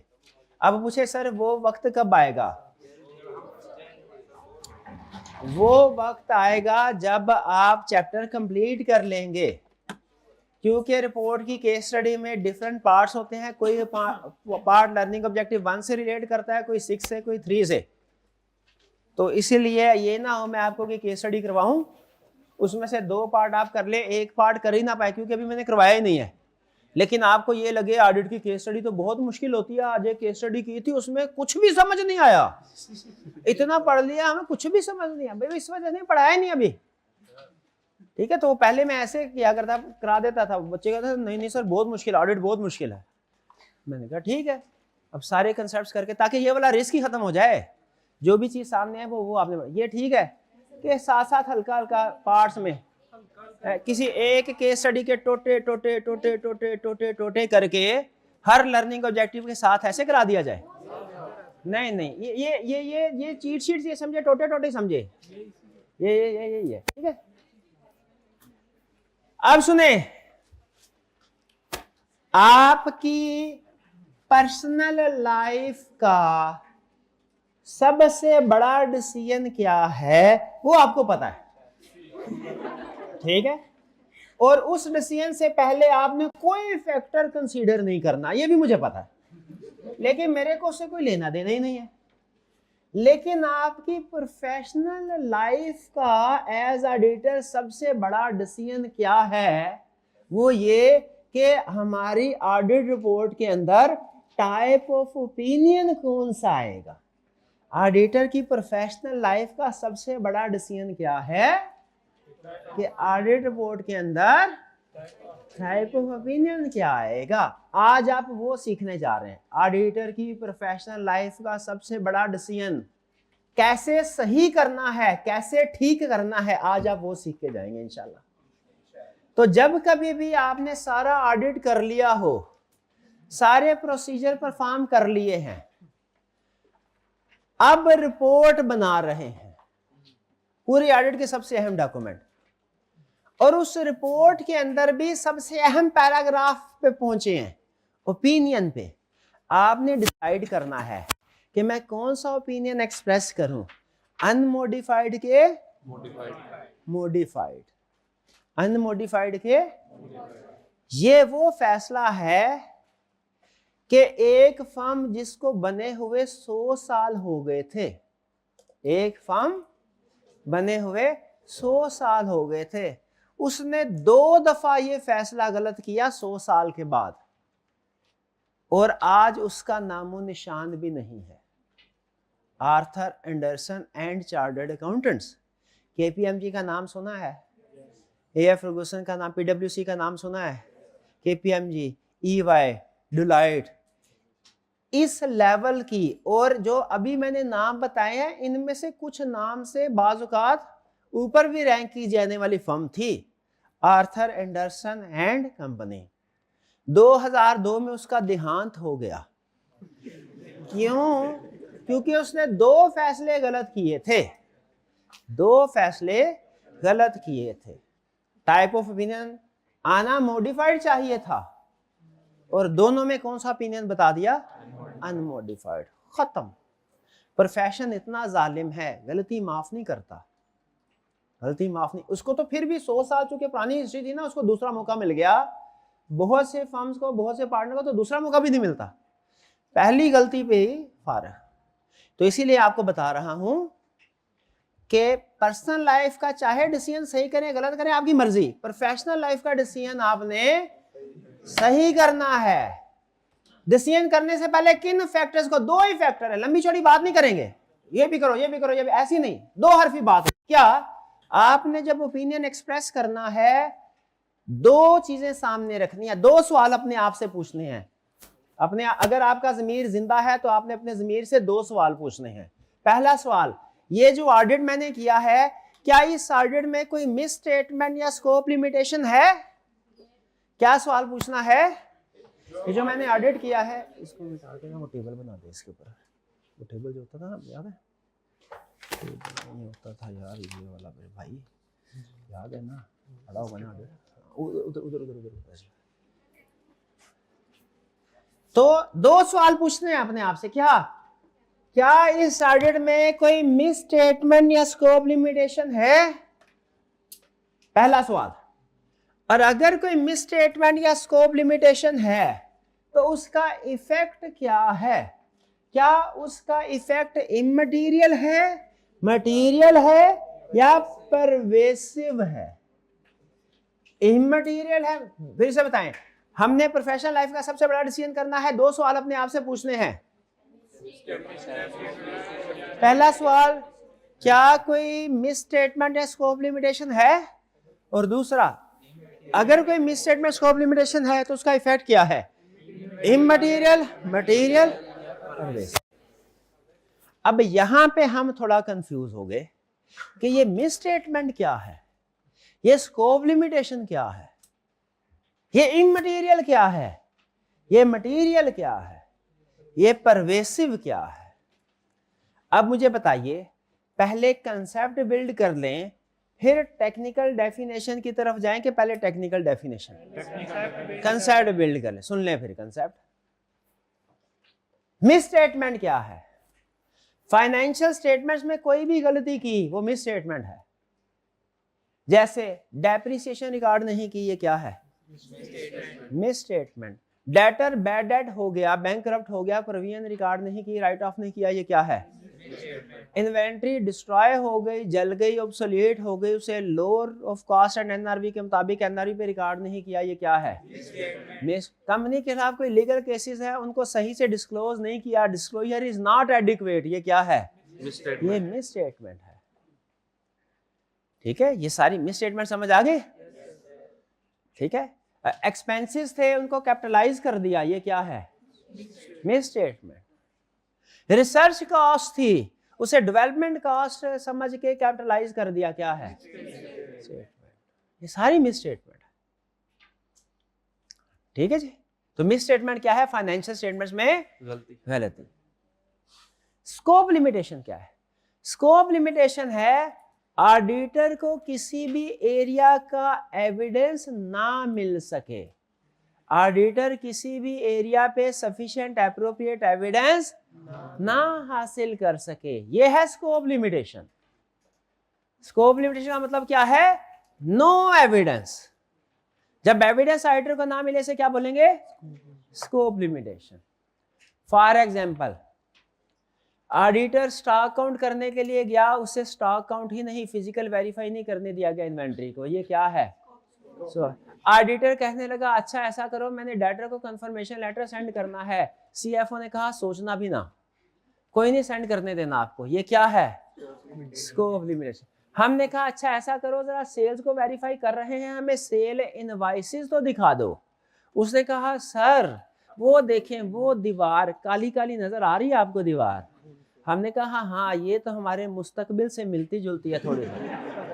उसने कहा इधर बोरियां रखी हुई थी, आग लगी और सारे डॉक्यूमेंट्स इनवॉइसेस जल गए। क्या ऑडिटर एविडेंस हासिल कर सकता है? ये क्या होगा? Scope limitation. हमने कहा अच्छा बोर्ड ऑफ डायरेक्टर्स की मीटिंग हुई होगी, उसके कुछ मिनट्स बने होंगे, वो मिनट्स ही दिखा दो। उसने कहा नहीं सर कॉन्फिडेंशियल है। हमने कहा कसम ले लो हम भी कॉन्फिडेंशियलिटी का ध्यान रखेंगे, किसी को भी नहीं बताएंगे। उसने कहा सर आप पे एतबार नहीं है। हालांकि हमें ऑडिटिंग स्टैंडर्ड भी ये राइट देते हैं, हमें कंपनी लॉ भी ये राइट देता है कि हम क्लाइंट के डॉक्यूमेंट्स को इंस्पेक्ट कर सकते हैं। उसने कहा नहीं देखा, ये क्या है? Scope limitation. अब एडवांस लेवल की एग्जांपल, हमने कंसोलिडेटेड फाइनेंशियल स्टेटमेंट्स का भी ऑडिट करते हैं। उसके लिए हमें सब्सिडरी की, एसोसिएटेड कंपनी की फाइनेंशियल स्टेटमेंट्स चाहिए। हमने कहा सब्सिडरी की, एसोसिएटेड कंपनी की फाइनेंशियल स्टेटमेंट्स ला के दो। उसने कहा सर हमने फाइनेंशियल स्टेटमेंट हमारे पास कोई नहीं, हमने खुद अंदाजे से सारे काम किए। अब बताइए ये क्या, हम भी अंदाजे से कर लें? नहीं, ये क्या है? Scope limit. स्कोप लिमिटेशन में और मिस स्टेटमेंट में अंडरस्टैंडिंग डेवलप हो गई, फर्क समझ आया? कोई नहीं आया। नहीं आया। अच्छा आया तो मेरे 2-3 सवालों का जवाब दीजिए। इन्वेंट्री ऑब्सोलीट हो चुकी है लेकिन उसको राइट डाउन टू एनआरवी नहीं किया, ये क्या है? इन्वेंट्री को वेरीफाई ही नहीं करने दिया, डेप्रिसिएशन रिकॉर्ड ही नहीं की, during their fix asset purchase किया था, उसकी परचेज इनवॉइस नहीं हमें दिखा रहे। शाबाश। डेटर बैड डेट हो गया, प्रोविजन रिकॉर्ड नहीं की, डेटर को कंफर्मेशन लेटर नहीं सेंड करने दिया। बाबा मुझे तसल्ली हो गई, पहचान गया। इसका मतलब है किसी भी एरिया में मिस स्टेटमेंट भी हो सकती है, किसी भी एरिया में स्कोप लिमिट। अब आगे जो कुछ भी पढ़ाऊंगा ये कंसेप्ट नहीं हिलना चाहिए, ये कंसेप्ट पक्का कर लें, पक्का। आगे चलते हैं। अब दूसरा फैसला क्या था हमारे प्रोफेशनल कैरियर का? सबसे अहम फैसले दूसरा मैटर क्या कंसीडर करना था? हाँ, इमटेरियल है, मटेरियल है या के परवेसिव। इसका क्या मतलब? यह है चीजों के असरात। चीजों के असरात होते हैं ना, है हाँ, तो बाज़ औक़ात वो असरात होते हैं मामूली ना होने के बराबर, जिनसे कोई फर्क नहीं पड़ता। इसको हम कहते हैं इमटेरियल या नॉट मटेरियल। ठीक है। जैसे अगर हम इसे ऑडिट में अप्लाई करें तो अगर किसी चीज का इम्पैक्ट 5% ऑफ प्रॉफिट से कम है, उनसे क्या कहते हैं? इमटेरियल। इमटेरियल से फिर ऊपर एक इफेक्ट आता है मटेरियल, यानी जिससे हमें फर्क पड़ता हो, जिससे हमें फर्क पड़ता हो। इसका इफेक्ट जो इनको एक लगाई है मैंने, इसका इफेक्ट क्या है? इमटेरियल। समझा रहा हूं। 2-3 दफा इसने अजीब से सवाल पूछे हैं, मुझे तब से गुस्सा है, मैं निकालूंगा टाइम। ये कौन सा इफेक्ट हुआ? ये हुआ मटेरियल। असर पड़े, पहले वाले का तो असर नहीं हुआ है, इमटेरियल। दूसरे वाले का असर हुआ मटेरियल। अच्छा, इसे अमाउंट्स में कन्वर्ट करें इस कंसेप्ट को तो कैसे बनेगा?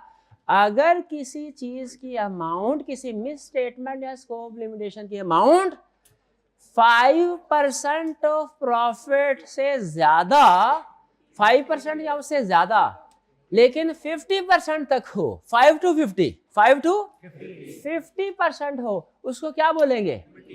मटीरियल। वो क्या होगा? मटीरियल। और अब कौन सा कंसेप्ट आया? परवेसिव। कौन सा कंसेप्ट आया?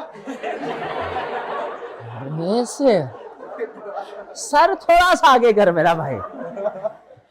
ये इफेक्ट क्या होगा? परवेसिव।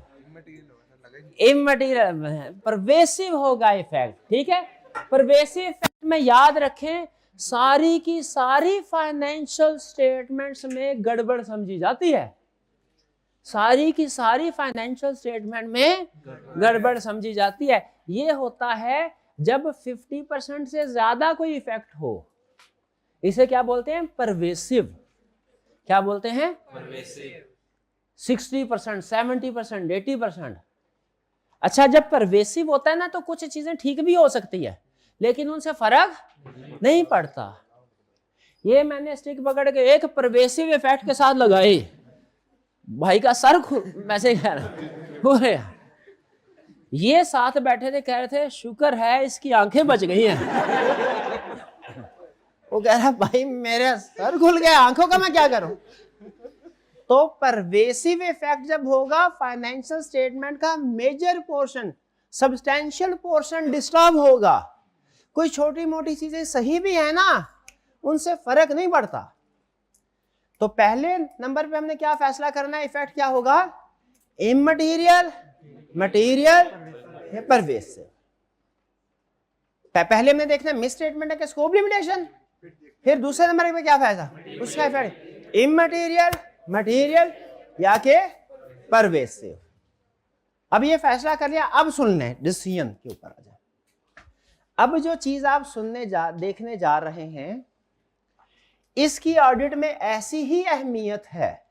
ये दो तीन कॉलम है, 2-3 लाइनें हैं, लेकिन ऑडिट में ये उतने ही अहम है जितने अकाउंटिंग में आपका डेबिट क्रेडिट का कंसेप्ट। आप देखें जो भी बड़े बड़े ऑडिट के जो स्टैंडर्ड्स हैं, बैकएंड पे उन पे भी डेबिट क्रेडिट चल रहा होता है। बड़ी एडजस्टमेंट्स हैं बैकएंड पे। डेबिट क्रेडिट का रूल वो है जो अकाउंटेंट जिस दिन सीख ले, उस दिन से लेके कब्र में जाने तक हर रोज यूज करता रहता है डेबिट क्रेडिट। ऐसा ही है ना? उसी तरह जिस तरह अकाउंटिंग में डेबिट क्रेडिट का रोल है, जितनी सिग्निफिकेंस, उसी तरह ऑडिट में इस कंसेप्ट की सिग्निफिकेंस है जो अब मैं बताने जा रहा हूं आपको। शायद ही कोई ऑडिट का चैप्टर होगा जिसमें ये कंसेप्ट यूज ना हो, और दुनिया में कोई ऑडिट का पेपर किसी बॉडी का नहीं होगा मेरे ख्याल में जिसमें ये कंसेप्ट टेस्ट ना होता हो। दुनिया का कोई पेपर, चाहे बिल्कुल बेसिक लेवल का हो, चाहे आखिरी लेवल का हो, पूरी दुनिया के किसी भी मुल्क में आज तक शायद ही कोई पेपर ऐसा बना हो जिसमें ये कंसेप्ट शामिल ना हो जो भी आप सीखने जा रहे हैं। तो इसको बाकी आप याद रखें, बाकी हर पाप का प्रायश्चित हो सकता है, इस गुनाह की माफी नहीं है। ये बाकी सारे कंसेप्ट भूल जाएं, कुछ नहीं बोलूंगा। ये कंसेप्ट भूले या इसको गलत किया है नहीं, 4-5-6 अल्फाज आपके सामने, 5-6 अल्फाज है, लेकिन अगर इसको गलत किया ना, इसकी माफी नहीं मिलनी। समझ रहे हैं? सुने, फिर 2 फैसले किए थे हमने। पहला फैसला, क्या इस क्लाइंट में कोई मिस स्टेटमेंट या स्कोप लिमिटेशन है? वो इधर है। और दूसरा फैसला क्या किया था? अगर कोई मिस स्टेटमेंट स्कोप लिमिटेशन है, उसका इफेक्ट क्या होगा? ये इमटेरियल, मटेरियल या के परवेसिव। ठीक है, इमटेरियल, मटेरियल या के परवेसिव।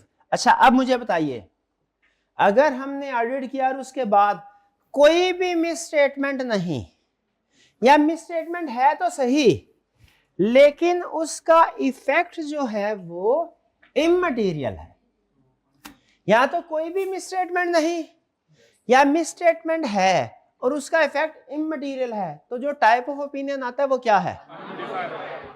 अनमोडिफाइड। अनमोडिफाइड का मतलब है हम लिखते हैं financial statements give true and fair view. Clear? Okay. अगर हमने ऑडिट किया और कोई भी स्कोप लिमिटेशन नहीं है, या स्कोप लिमिटेशन है लेकिन उसका इफेक्ट इममटीरियल है, इग्नोरेबल, तो जो ओपिनियन देंगे उस ओपिनियन को कहते हैं अनमोडिफाइड ओपिनियन। क्या कहते हैं? Unmodified opinion. अनमोडिफाइड ओपिनियन हम लिखते हैं financial statements give true and fair view. ठीक है जी। अच्छा, अब जब मिस स्टेटमेंट है उसका इफेक्ट इममटीरियल है, फिर भी अनमोडिफाइड ओपिनियन। स्कोप लिमिटेशन है, इसका इफेक्ट इममटीरियल है, फिर भी अनमोडिफाइड ओपिनियन। तो क्या दोनों को इकट्ठा ना कर लूं? इकट्ठा कर लूं? दोनों में अनमोडिफाइड है। चले, तो फिर हम एक लाइन में दोनों, एक तीर से दोनों शिकार कर लेते हैं कि अगर किसी ऑडिट में कोई मिस स्टेटमेंट या स्कोप लिमिटेशन नहीं, या अगर मिस स्टेटमेंट या स्कोप लिमिटेशन है लेकिन उसका इफेक्ट इममटीरियल है, तो कौन सा ओपिनियन? और अनमोडिफाइड ओपिनियन की वर्डिंग क्या होती है? In our opinion financial statements give true and fair. Done? आगे चलते हैं। अगर हमने ऑडिट किया और कोई मिस स्टेटमेंट सामने आई, उस मिस स्टेटमेंट का इफेक्ट मटेरियल है, मिस स्टेटमेंट है और उसका इफेक्ट मटेरियल, यानी 5% और 50% इधर में, तो जो ओपिनियन देंगे उस ओपिनियन को हम कहते हैं qualified opinion. Qualified opinion. Qualified opinion का मतलब पढ़ा लिखा नहीं है, ठीक है, ऑक्सफोर्ड से ग्रेजुएशन करके नहीं आया। क्वालिफाइड का मतलब इसकी लैंग्वेज क्वालिफाइंग लैंग्वेज होती है, ठीक है, उसे कहते हैं क्वालिफाइड। इसकी वर्डिंग होती है, जैसे अगर इन्वेंट्री में मसला है ना, डेटर्स बैड डेट हो गए, प्रोविजन रिकॉर्ड ने की और प्रोविजन 10% ऑफ प्रॉफिट है, तो मिस स्टेटमेंट है, इफेक्ट मटेरियल है, कौन सा ओपिनियन? क्वालिफाइड। तो वर्डिंग आएगी in our opinion except for debtors, except for financial statements give true and fair view. यानी फाइनेंशियल में give true and fair view लिखा है लेकिन साथ में एक्सेप्ट फॉर लिख दिया डेटर। एक्सेप्ट फॉर डेटर का मतलब क्या है? कोई ना कोई मसला है डेटर में, ठीक है। ओपिनियन में लिखेंगे एक्सेप्ट फॉर डेटर, इसे पता चल जाएगा डेटर में मसला है। अब क्या मसला है ये किधर लिखा होगा भला? ये चीज बेसिस फॉर क्वालिफाइड ओपिनियन, ठीक। तो मिस स्टेटमेंट है, इफेक्ट मटेरियल है, कौन सा ओपिनियन? क्वालिफाइड। अगर स्कोप लिमिटेशन है और उसका इफेक्ट मटेरियल है, तो हम जो ओपिनियन देते हैं उसे कहते हैं क्वालिफाइड ओपिनियन। क्वालिफाइड ओपिनियन का मतलब ये नहीं है कि ये कोई पढ़ा लिखा ओपिनियन है, ऑक्सफोर्ड से ग्रेजुएशन थोड़ी करके आया है।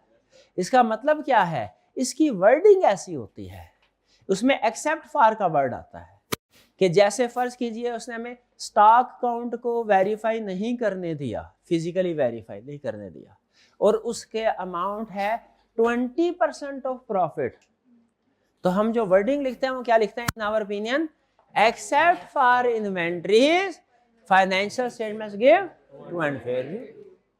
एक्सेप्ट फॉर इन्वेंट्री का वर्ड, एक्सेप्ट फॉर का वर्ड आ जाता है, इसे बात करते हैं एक्सेप्ट फॉर ओपिनियन भी कहते हैं क्वालिफाइड को। अब ये जो एक्सेप्ट फॉर आ गया क्वालिफाइड ओपिनियन। अच्छा, इससे हमें ये तो पता चल रहा है कि इन्वेंट्री में कोई ना कोई मसला है, वो मसला क्या है ये किधर लिखा होगा? Basis for qualified opinion section में। शाबाश शाबाश, ये बात समझ आई? अच्छा मुझे बताइए, अगर मिस स्टेटमेंट है उसका इफेक्ट मटेरियल है फिर भी क्वालिफाइड ओपिनियन, अगर स्कोप लिमिटेशन है इसका इफेक्ट मटेरियल है फिर भी क्वालिफाइड ओपिनियन, तो अगर आप इजाजत दें तो दोनों को इकट्ठा ना कर लूं, एक तीर से दो शिकार कर लें? चलें आ जाए फिर। तो हमने इसको मिटा के, लाइन को मिटाया, इसको ए कर दिया, हाँ जी। तो इसका मतलब हमारा कंसेप्ट ये होगा, अगर कभी कोई मिस स्टेटमेंट है और उसका इफेक्ट मटेरियल है, या स्कोप लिमिटेशन है और उसका इफेक्ट मटेरियल है, तो कौन सा ओपिनियन? Qualified opinion. वर्डिंग क्या होती है? In our opinion financial except for inventory या डाटा जिसमें मसला फाइनेंशियल में ट्रू एंड फेयर। डन जी। आगे चलते हैं। अगर हमने ऑडिट किया और उसमें कोई मिस स्टेटमेंट है और उसका इफेक्ट परवेसिव है, परवेसिव का मतलब 50% से ज्यादा, तो हम जो ओपिनियन देंगे उसे बोलते हैं एडवर्स ओपिनियन। उसे क्या कहते हैं? Adverse opinion. एडवर्स ओपिनियन में सिंपल स्टेटमेंट क्या, financial statements do not give true and fair view. Adverse opinion में वर्डिंग क्या होती है, financial statements do not give true and fair view. Financial से मैं ट्रू एंड फेयर व्यू नहीं दे रही, हालांकि इसमें 2-4 चीजें हो सकता है ठीक हो, लेकिन उन 2-4 चीजों के ठीक होने से कोई फर्क नहीं पड़ता, क्योंकि ज्यादातर चीजें तो गलत है। एग्जाम में पेपर में गए थे, आधे, वैसे तो इजाजत नहीं होती, आधे घंटे बाद ही बच्चा बाहर आ गया। मैंने पूछा भाई क्या हुआ, उन्होंने कहा सर 60 नंबर का पेपर नहीं आता था मुझे। तो मैंने कहा बाकी का तो करा था, तो क्या उसे बाकी का पेपर कराना चाहिए था? वो कहता सर करके क्या आता, बाकी फर्क ही नहीं पड़ता, पासिंग मार्क्स से बाकी का पेपर परफेक्ट भी होता तो रिजल्ट तो फेल ही था। तो मैंने कहा कोई बात नहीं, कोई बात नहीं, फिर भी वैसे करके आना चाहिए, कुछ ना कुछ प्रैक्टिस होनी चाहिए, घर जाके क्या करना है आपने? मैंने कहा सर अगले पेपर की तैयारी करनी है, फटाफट आज अभी से शुरू करना है। तो एडवर्स ओपिनियन में कुछ चीजें हो सकता है थोड़ी बहुत सही हो, लेकिन हम ओपिनियन क्या देते हैं, क्योंकि मेजॉरिटी ऑफ फाइनेंशियल स्टेटमेंट में प्रॉब्लम है। बेट ये बात समझ आई? ओके, एडवर्स ओपिनियन की वर्डिंग क्या होती है, financial statements do not give. आगे चले, अगर स्कोप लिमिटेशन हो, अच्छा मुझे बताया एडवर्स ओपिनियन में हमने लिखा है फाइनेंशियल में do not give true and fair view. ये तो पता चल गया कि फाइनेंशियल में बहुत बड़ा मसला है कोई, वो मसला क्या है ये किधर है पता चलेगा, basis for adverse opinion section में। शाबाश, किधर पता चलेगा, बेसिस फॉर एडवर्स ओपिनियन।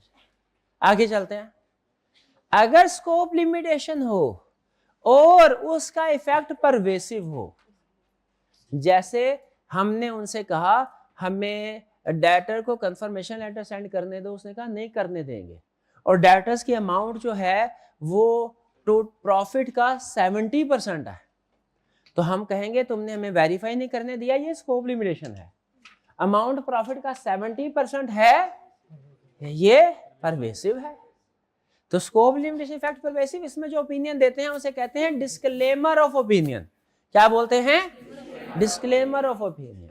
इसकी वर्डिंग होती है बड़ी सिंपल सी, क्या, we do not express an opinion. क्या होती है, do not express an opinion. देखिए दोनों की वर्डिंग में फर्क देखते।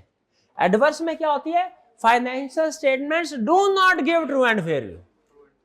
इधर क्या वर्डिंग है डिस्क्लेमर ऑफ ओपिनियन में, we do not express an, हम कोई ओपिनियन ही नहीं देते। डिस्क्लेमर का मतलब कोई ओपिनियन नहीं है, ओपिनियन यही है क्या कि कोई ओपिनियन नहीं है, ठीक है।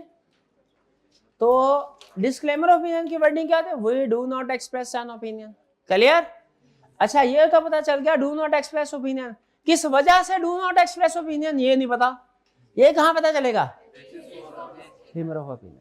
यही वो एग्जाम टिप में आपको बता रहा है कि जब कभी आप क्वालिफाइड ओपिनियन, एडवर्स या डिस्क्लेमर ऑफ ओपिनियन बता रहे होंगे तो आपने बेसिस फॉर क्वालिफाइड या बेसिस फॉर एडवर्स या basis for disclaimer of opinion में उसकी रीजन को डिस्क्राइब करना है।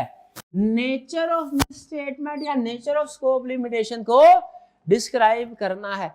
जब कभी मॉडिफाइड ओपिनियन होगा तो जिस रीजन की वजह से ओपिनियन मॉडिफाइड है वो कहां लिखनी है, बेसिस फॉर मॉडिफाइड। ये बात समझ आई? स्टूडेंट कहने लगा सर या तो पहले आप ऑडिट गलत पढ़ाते रहे, हमें यहाँ गलत पढ़ा रहे हैं। मैंने कहा वो कहने लगा सर पहले आप बताते थे कि ओपिनियन अनमोडिफाइड होता है या मॉडिफाइड होता है, ठीक है। अब जो आपने टाइप्स ऑफ ओपिनियन पढ़ाए हैं इसमें मॉडिफाइड ओपिनियन किधर है? तो याद रखें ये तीनों ओपिनियन कलेक्टिवली क्या कहलाते हैं, मॉडिफाइड ओपिनियन। मॉडिफाइड ओपिनियन कोई टाइप ऑफ ओपिनियन नहीं है, ग्रुप ऑफ ओपिनियन है। Modified opinion type of opinion नहीं है, ग्रुप ऑफ ओपिनियन है। और आपके लिए इस लफ्ज का इस्तेमाल नाजायज है, आपने इस लफ्ज का इस्तेमाल कभी नहीं करना मॉडिफाइड ओपिनियन का। ये ना हो एग्जाम में पूछे मिस स्टेटमेंट इफेक्ट मटेरियल कौन सा ओपिनियन, आप कहे मॉडिफाइड ओपिनियन, कहे मिस स्टेटमेंट इफेक्ट परवेसिव है कौन सा ओपिनियन है, modified opinion. Scope limitation effect material कौन सा opinion, modified opinion. Scope limitation effect pervasive कौन सा ओपिनियन, मॉडिफाइड ओपिनियन। ऐसे नहीं करना, ऐसे नहीं करना।